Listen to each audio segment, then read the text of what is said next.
کاش میں اکبر چوک کا کتا ہوتا۔ یہ بات سننے میں بڑی عجیب لگتی ہے کہ بھلا کوئی ذی شعور انسان اس خواہش کا اظہار کیسے کر سکتا ہے، لیکن یقین مانیے جب آپ سیف کی کہانی سنیں گے تو آپ بھی اسی خواہش کا اظہار کریں گے۔ فراٹے بھرتی ہوئی گاڑی کتنا سفر طے کر چکی تھی، کتنا باقی تھا، کون سے سٹاپ پر رکی، کب چلی، سیف کو کچھ خبر نہ تھی۔ وہ تو اپنی سوچوں کے طوفان میں ڈوبا ہوا تھا۔ ماضی کا ایک ایک لمحہ اس کی آنکھوں کے سامنے تیر رہا تھا۔ لاہور سے گریجویشن کرنے کے بعد جب اس نے اسی شہر میں روزگار کی تلاش کی تو ایک درمیانے درجے کا طالب علم اور ریفرنس نہ ہونے کی وجہ سے ہر جگہ سے مایوسی کا سامنا کرنا پڑا۔ گھر سے مالی سپورٹ نہ ہونے کے برابر تھی، جاب کا ہونا ضروری تھا، سو ہر روز ایک نئے دفتر کا دروازہ کھٹکھٹاتا، لیکن نتیجہ بے سود۔ لوکل ٹرانسپورٹ پر سفر، آگ برساتی دھوپ، تھکاوٹ اور ذہنی ٹینشن کی وجہ سے اس کی طبیعت خراب رہنے لگی۔ ہر ایک سے لڑ جھگڑ کر بات کرتا۔ اس نے سگریٹ کے ساتھ ساتھ دیگر نشہ آور اشیاء کا استعمال بھی شروع کر دیا تھا۔ وہ تو 5 وقت کا نمازی تھا، لیکن نہ جانے کب آخری بار اس نے نماز پڑھی تھی۔ نہ دین رہا اور نہ ہی دنیا۔ ابو کو پتا چلا تو انہوں نے فوراً منڈی بہودین واپس بلا لیا تاکہ کچھ دن یہاں گزارے گا تو اس کی طبیعت سنبھل جائے گی۔ 10-15 دن اپنے قصبے رحمت والی میں گزارنے کے بعد واقعتاً اس کی طبیعت کافی بہتر ہو گئی۔ طبیعت سنبھلتے ہی وہ اپنے پسندیدہ کھیل والی بال میں مشغول ہو گیا۔ تیسرے روز والی بال کھیلتے ہوئے جب جلا اور بھنا دینے والی گرمی سے بیزار ہو کر کڑکتے دھوپ میں گھر لوٹا تو سانس پھولا ہوا تھا اور پسینے میں ایسا شرابور جیسے کسی نے پانی کی 3-4 بالٹیاں جسم پر انڈیل دی ہوں۔ ایک قدم اندر اور ایک باہر تھا۔ گھر کی دیوار کی باہر والی سائڈ پر اکبر چوک کے پاس ایک نیم مردہ ہڈیوں کا ڈھانچہ سفید رنگ کا کتا جس کی زبان گرمی کی حدت برداشت نہ ہونے کی وجہ سے منہ سے باہر نکلی ہوئی تھی، نمی والی جگہ پر جہاں پر شاید کچھ دیر پہلے کسی نے پانی پھینکا تھا لیٹا ہوا تھا۔ سائے کا نام و نشان تک نہیں تھا کیونکہ سورج سوار نیزے پر تھا۔ سیف ایک لمحے کے لیے رکا لیکن پھر اندر چلا گیا۔ شاید گرمی کی حدت نے اس کے احساسات کو بے حس اور ذہن کو معاف کر دیا تھا۔ دھڑام سے چارپائی پہ گرا۔ سیلنگ فین کی ہوا جب پسینے سے شرابور گیلے بدن پر پڑی تو ٹھنڈک کے احساس نے اسے ایسی میٹھی لوری سنائی کہ نہ جانے کب وہ خوابوں کی دنیا میں پہنچ چکا تھا۔ کوئی آدھے گھنٹے کے بعد اچانک ہڑبڑا کر اٹھ بیٹھا۔ خواب سے بیدار ہو چکا تھا لیکن خواب جیسے اس کے لاشعور سے شعور میں امڑ آیا ہو، جیسے کوئی فریادی باہر صدا لگا رہا تھا۔ فوراً چارپائی سے نیچے اترا، ادھ کھلی آنکھوں سے چپل ڈھونڈنے لگا جس کا دور دور تک کوئی نشان نہ تھا۔ خیر ننگے پاؤں کمرے سے باہر نکلا تو پختہ اینٹوں سے بنا صحن لوہے کی پلیٹ کی مانند گرم تھا جس نے پاؤں جلا کر رکھ دیے، لیکن وہ بڑے بڑے ڈگ بھرتا ہوا گھر سے باہر نکلا۔ باہر ماں سوائے اس نیم مردہ کتے کے کوئی چرند پرند نہ تھا۔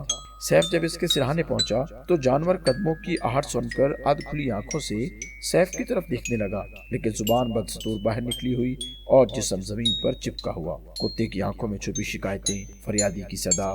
ایک لمحے میں سارے منظر عیاں ہو گئے اور سیف کو اپنی بے حسی پر خود ہی غصہ آ گیا۔ دوڑتا ہوا کچن میں گیا تو ایک صبح سے بچا ہوا پراٹھا مل گیا، ساتھ ہی نظر باسکٹ میں پڑے ملتانی حلوے کے خالی ڈبے پر پڑی جسے 2 روز پہلے نانی اماں ملتان سے لائی تھی۔ روٹی اور ڈبے میں پانی ڈال کر اس جانور کے سامنے رکھا۔ اس کی حالت بتا رہی تھی جیسے آخری سانسیں لے رہا ہو، لیکن روٹی اور پانی کو دیکھ کر یکدم ایسے لپکا جیسے جنگل میں سارے دن کے بھوکے شیر کو اپنا شکار مل گیا ہو۔ لیکن روٹی اور پانی دیکھ کر یکدم ایسے لپکا جیسے جنگل میں سارے دن کے بھوکے شیر کو اپنا شکار مل گیا ہو۔ چند لمحوں بعد اس نے نظر اٹھا کر سیف کو تشکرانہ انداز سے دیکھا اور پاؤں چاٹنے لگا۔ سیف کے ہونٹوں پر ایک بے ساختہ سی مسکراہٹ اور خوشی پھیل گئی۔ سیف کمرے میں واپس آ کر سو گیا۔ شام کے 5 بجے آنکھ کھلی تو منہ ہاتھ دھونے کے فوراً بعد اس کی خبر لینے کے لیے گھر سے باہر نکلا۔ کتا سیف کو دیکھ کر فوراً دم ہلانے لگا اور چل کر اس کے قدموں میں آ کر بیٹھ گیا۔ اس کی حالت پہلے سے کافی بہتر لگ رہی تھی۔ سیف اکبر چوک میں کھڑے دوستوں سے گپ شپ کرنے لگا۔ گھر کا دروازہ اکبر چوک سے تقریباً 10 قدم کے فاصلے پر تھا، جہاں پر 3-4 پرانی دکانیں تھیں جن کا شمار اب رحمتہ والی قصبے کی مشہور دکانوں میں ہوتا تھا۔ رات کے وقت وہ کتا بھی گھر کے پاس اکبر چوک میں لیٹا رہا۔ سیف نے اس کو دوبارہ روٹی ڈالی۔ اب تو یہ ہر روز کا معمول بن گیا۔ اس کو روٹی ڈالنا، پیار سے سہلانا۔ اس کی صحت بھی پہلے سے دن بدن بہتر ہو رہی تھی۔ سیف نے اس کا نام ٹوٹو رکھ دیا۔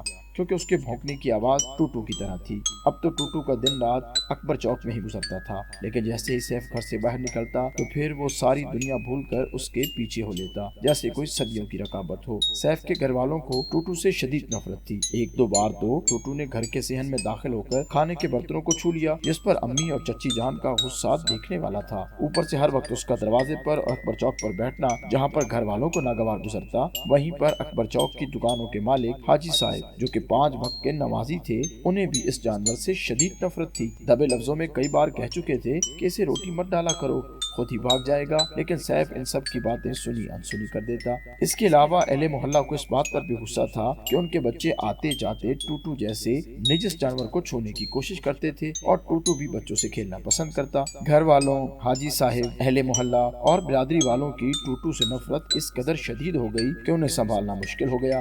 لیکن ٹوٹو کے لیے اب سیف کے دل میں ہمدردی کے ساتھ ساتھ الفت بھی پیدا ہو چکی تھی، اور وہ کسی بھی قیمت پر اس کو وہاں سے بھگانا نہیں چاہتا تھا۔ لیکن مجبور ہو کر ایک دو بار اس نے کوشش کی کہ کوئی ایسی ترکیب لڑائی جائے کہ ٹوٹو کو بھوک لگے تو آ جائے اور پھر چلا جائے، لیکن یہ ترکیب بھی کارگر نہ ہو سکی۔ سپہر کے 3 بج رہے تھے۔ حاجی صاحب ظہر کی نماز کے لیے مسجد کی طرف جانے لگے تو بد نصیب ٹوٹو دوڑتا ہوا ان کے پاس سے گزرا تو اس کی دم ان کی شلوار کے ساتھ چھو گئی۔ پھر کیا تھا، حاجی صاحب نے اپنی چھڑی غصے سے ٹوٹو کو دے ماری۔ گھر سے نکلتے ہوئے یہ سارا منظر سیف دیکھ رہا تھا، اور حاجی صاحب جن کے لیے اس کے دل میں کافی عزت تھی، آج پہلی بار ان کے سامنے سخت الفاظ استعمال کیے تھے۔ آوازیں اونچی ہوتی گئیں، اہل محلہ، گھر والے سب اکٹھے ہو گئے۔ حیرت کی بات تھی کہ اس کے گھر والے بھی اس کے خلاف بول رہے تھے، اور سب کا یہی کہنا تھا کہ اس نجس پلید اور گندے جانور کو یہاں سے باہر نکالو، لیکن بجائے بات ماننے کے سیف دلائل دیے جا رہا تھا، اور اس کی آواز بلند سے بلند تر ہوتی گئی۔ چہرہ سرخ ہو گیا۔ اچانک ایک زوردار تھپڑ اس کے چہرے پر پڑا۔ سر اٹھا کر دیکھا تو سامنے والد صاحب کھڑے تھے۔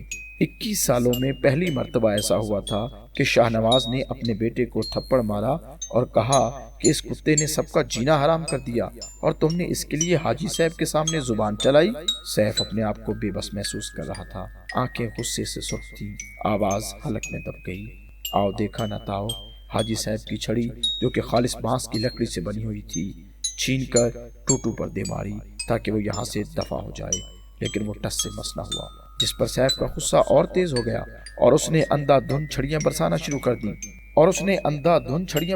کر دی۔ ہر چھڑی اس کے جسم پر ایک نشان چھوڑے جا رہی تھی۔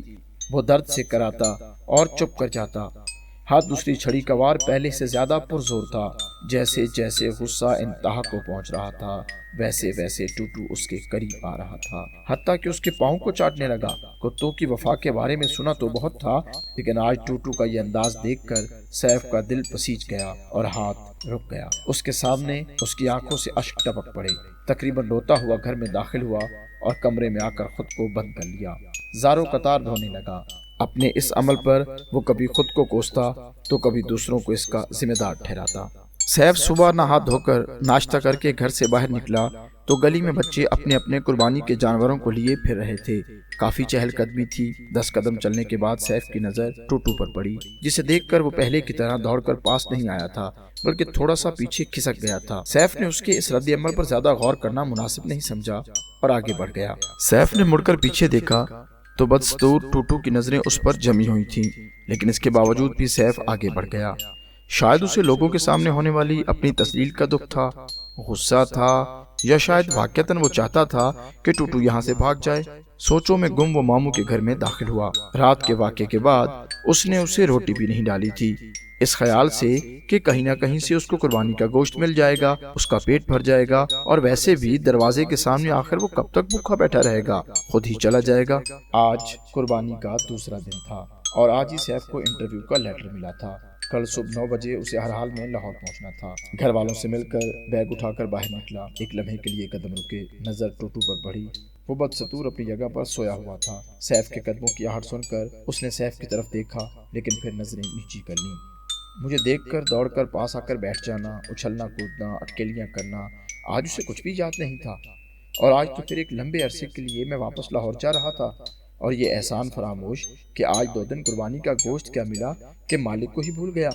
شاید میں غلطی پر تھا، جانور تو جانور ہوتا ہے۔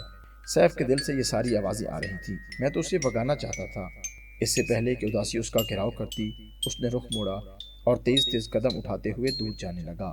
بمشکل اس نے 20 سے 25 قدم کا فاصلہ طے کیا ہوگا۔ گلی کا موڑ مڑنے ہی لگا تھا کہ دھڑام سے کوئی چیز اس کی دونوں ٹانگوں سے ٹکرائی، اور اگر وہ پورا زور لگا کر اپنے آپ کو نہ سنبھالتا تو شاید گر جاتا۔ نیچے دیکھا تو ٹوٹو دونوں ٹانگوں سے لپٹا ہوا تھا۔ اس نے زندگی میں آج پہلی بار کسی جانور کی آنکھوں میں آنسو دیکھے تھے۔ ایسا لگا جیسے کہہ رہا ہو میرا کیا قصور ہے۔ پھر یکدم وہ نیچے گر گیا۔ یہ کیا؟ پیٹ خالی ہونے کی وجہ سے اس کی پسلیاں اور چپکا ہوا پیٹ واضح نظر آ رہا تھا۔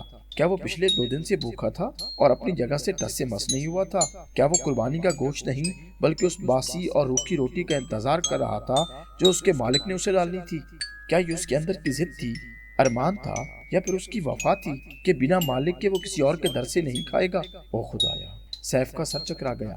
میں نے نہ جانے معصوم ٹوٹو کے لیے چند لمحوں میں کیا کیا نفرت پال لی تھی، لیکن مجھے جاتا دیکھ کر، کندھے پہ لٹکا بیگ دیکھ کر وہ شدت جذبات سے ٹانگوں سے لپٹ گیا تھا۔ والد صاحب یہ سارا منظر دیکھ رہے تھے۔ سیف کے کندھے پر تھپکی دی اور بولے، ٹوٹو تیرا نہیں، ہم سب کا ہے۔ نجاست اپنی جگہ، لیکن ٹوٹو کے جذبات کی پاکیزگی کے سامنے یہ کوئی معنی نہیں رکھتی۔ والد صاحب نے ٹوٹو کے سر پر تھپکی دی تو وہ اچھل پڑا اور ان کے پاؤں پہ چاٹنے لگا جیسے سب کچھ سمجھ گیا ہو۔ سیف کو دیر ہو رہی تھی، لیکن ایسی حالت میں جانے کو دل بھی نہیں کر رہا تھا، لیکن والد صاحب کا پیار دیکھ کر اسے حوصلہ ہوا اور وہ ٹوٹو کو پیار کرتا ہوا چل پڑا۔ لیکن دل و دماغ میں جذبات و خیالات کی ایک نئی جنگ شروع ہو چکی تھی۔ گاڑی رواں دواں تھی اور سیف مسلسل سوچوں میں گم تھا۔ ایک کتا اپنے مالک سے اتنی محبت کر سکتا ہے کہ وہ 2 دن روٹی نہ ڈالے تو وہ بھوک برداشت کرتا ہے، لیکن غیروں کے در پر جا کر نہیں جھکتا۔ اور ایک میں تھا کہ رزق کی تلاش میں رزاق کو ہی بھول گیا تھا، اپنے پروردگار کی بجائے دوسروں کے سامنے ہاتھ پھیلا رہا تھا جیسے میری غیرت مر گئی ہو۔ ٹوٹو کو مالک نے اتنی چھڑیاں ماری کہ اس کی جان لبوں تک آ گئی، لیکن اس نے اف تک نہ کی۔ گلہ کرنے کی بجائے مالک کے پاؤں چاٹنے لگا۔ اور ایک میں تھا کہ جب میرے مالک نے مجھے آزمائشوں میں ڈالا میں گھبرا گیا، خود سے کہا دعاؤں میں کوئی اثر نہیں، یہاں تک کہ نماز تک پڑھنا چھوڑ دی۔ ہر شخص کے سامنے اپنے مالک کا گلہ کرنے لگا۔ لیکن آفرین ہے ٹوٹو کی وفا کی، مجھ سے تو وہ اچھا ہے، کاش میں ٹوٹو کی جگہ ہوتا۔ مجھے بڑبڑاتے دیکھ کر ساتھ والی سیٹ پر بیٹھے ہوئے شخص نے ہڑبڑا کر میری طرف دیکھا، لیکن میں آج اپنی حقیقی دنیا میں گم تھا۔ جسم پر کپ کپی تھی، آنکھوں میں آنسو اور زبان پر ایک ہی کلمہ جاری تھا، کاش میں ٹوٹو کی جگہ ہوتا، کاش میں اکبر چوک کا کتا ہوتا۔ اگر آپ کو ہماری یہ ویڈیو پسند آئی ہے تو لائک، شیئر اور سبسکرائب ضرور کیجیے۔ اسی کے ساتھ ہی ٹیم اردو ریک کو دیجیے اجازت، لیکن دیکھنا نہ بھولیے گا ہماری اگلی ویڈیو۔ اللہ نگہبان۔